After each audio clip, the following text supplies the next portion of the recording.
There are three things that are certain in Honkai Star Rail: Stellar Jades, death, and the fact that the IPC is evil. But the Vidyadhara violate this second certainty, because they are able to live multiple lives without truly dying. And since they live multiple lives, they are very well capable of following multiple paths, even at once. And I believe that every character we've seen follows two paths. One that represents their lore faction and one that represents an aspect of their life, aka their in-game path, that I call a type. Some would disagree with me, saying that in-game paths don't have meaning.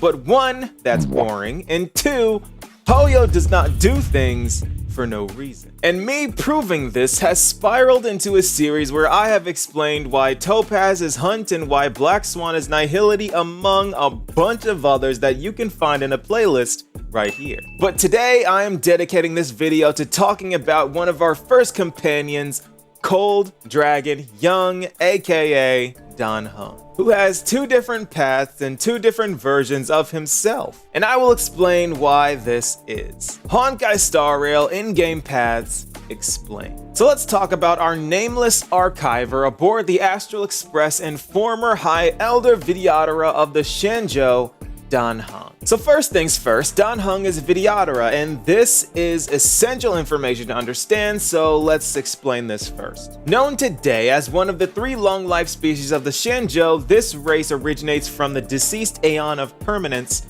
Long, which is kind of on the nose since Long in Chinese just means dragon, but that's besides the point. So they now take refuge on the Shenzhou under the Aeon of the Hunt, Lan. But they aren't long-life species like Shenzhou natives and Foxians, no. They never truly die, they just simply return to eggs to hatch again, which is also kinda strange because they have belly buttons and that is a telltale sign of live birth. But it would look strange if they didn't have it, so I'll let that one slide. At some point in the Vidyadhara's life, they receive an Orb of Abysm and the Transmutation Arcanium, which allows them to relive their past lives as dreams, thus gaining more knowledge and getting much stronger.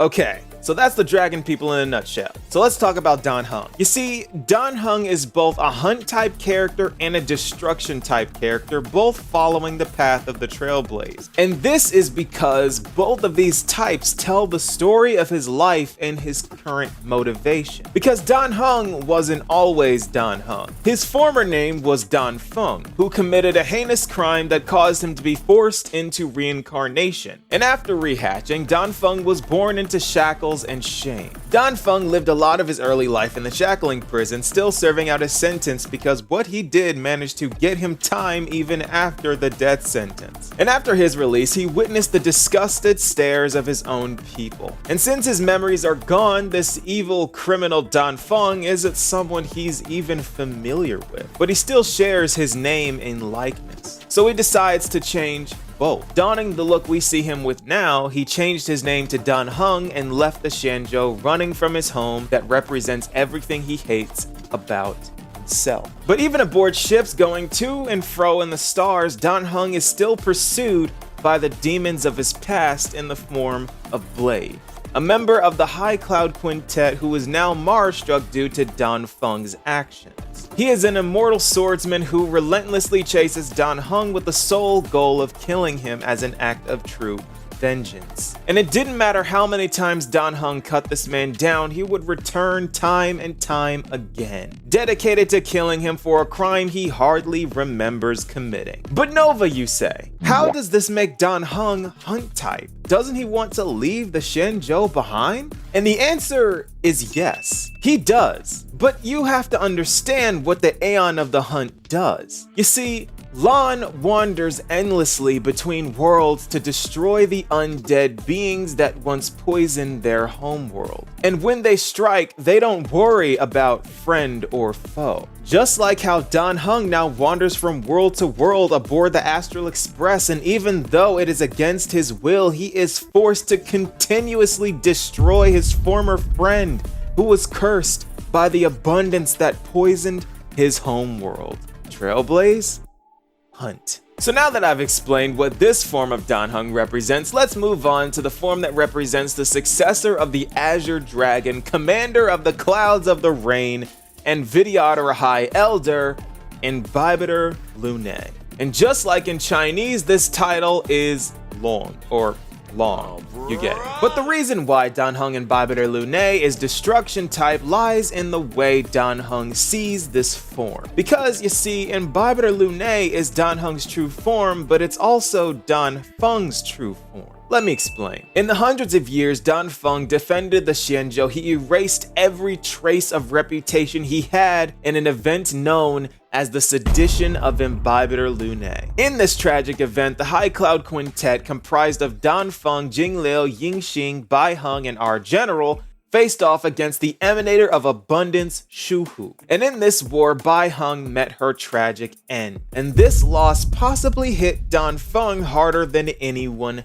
else. And for my Genshin players, you know how emotional Hydro Dragons are. Because in an effort to stop this endless cycle of death and warfare, he took the remains of the Emanator of Abundance and the Transmutation Arcanium with the goal of incorporating more people into the bloodline of the Vidyadhara and resurrecting Bai Heng. But he failed. And instead, he caused Jing Liu and Ying Xing to be Mars-struck and created a draconic monster. And also created little Bailu by complete accident. And this drastic oversight still haunts Dan Heng to this day, to the point that he even resents the form that mirrors the person who caused so much agony for his own companions and nation. Almost as if he would destroy this form if he could. But that form is also a part of him that he can't escape from, not even in death, and not even in his dreams. And this is why he is destruction type, because destruction is the only path that destroys everything, including the self. So he takes the form we see today and that we first met because it is the only way to destroy in Vidyadhara Lunay. Trailblaze, destruction. And that is Dan Heng's paths explained. Since Vidyadhara Lunay is rerunning right now, I figured that now would be a good time to drop this video on him because he has two types and I can only really talk about two characters in a video, so it works out. Welt might have to get his own video too because that guy has 2 games worth of lore to analyze and he breaks so many rules. But I'll get to him later. I say this every time, but I hope you guys are enjoying this series so far because I love making it. And Dan Heng has to be one of my favorite in-game type lore path connections so far. But what do you guys think? Be sure to let me know, and I'll see you all in the next video. Peace, y'all.